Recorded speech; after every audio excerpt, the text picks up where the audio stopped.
Welcome back on this dreary Friday. We want to take some time today to talk about small businesses. It is clear that a lot of them are still struggling, but with a new administration, many business owners have new hope that maybe more relief is on the way.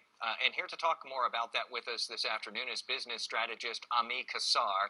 Thanks for being with us again today. Really appreciate it. My pleasure. Good to be with you. So I want to talk to you, first of all, specifically about minority-owned businesses. The last time we saw PPP, the Paycheck Protection Program, there were reports that a lot of minority-owned businesses ended up being the last ones in line, having to wait far longer to actually get some of that benefit when they were in desperate need.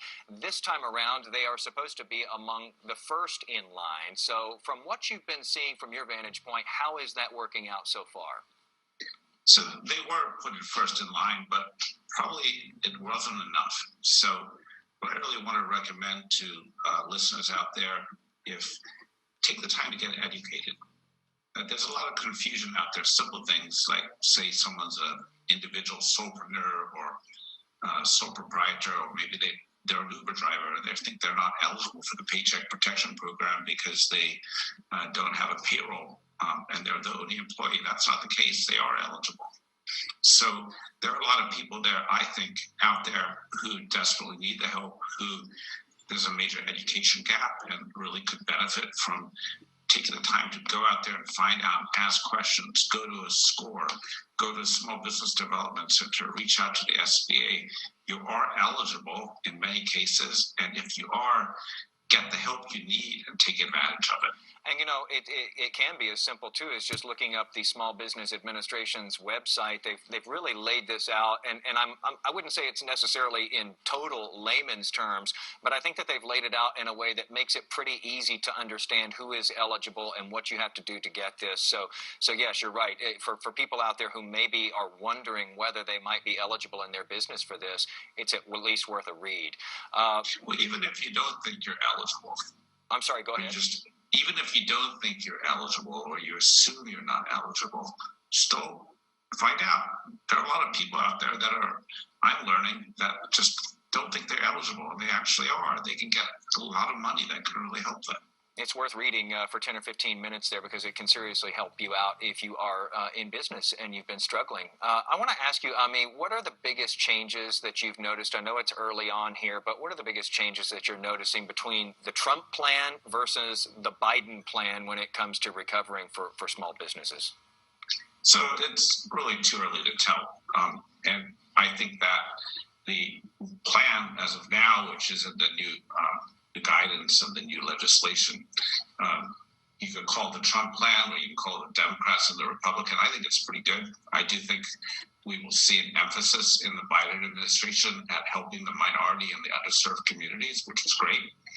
But I do also think in that community, there's going to need to be a big investment in education. There was a lack of education and sort of financial literacy 101 about the fundamentals of tax reporting and filing and accounting that existed before the pandemic.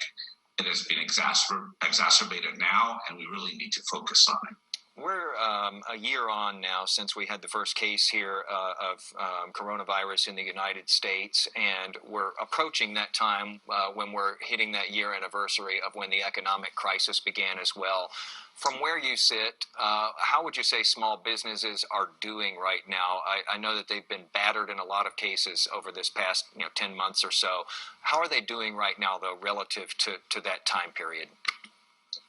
So I think it's really hard because people think about small business as a one bucket, but it's actually in multiple buckets. So there are generally small businesses that have been decimated and continue to be decimated by the pandemic.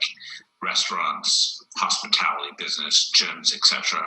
And for those businesses, thankfully, the new PPP is out. And I strongly encourage you to take it, if you are still in business, to go and take advantage of that PPP and get the extra relief, get the extra bridge to help you.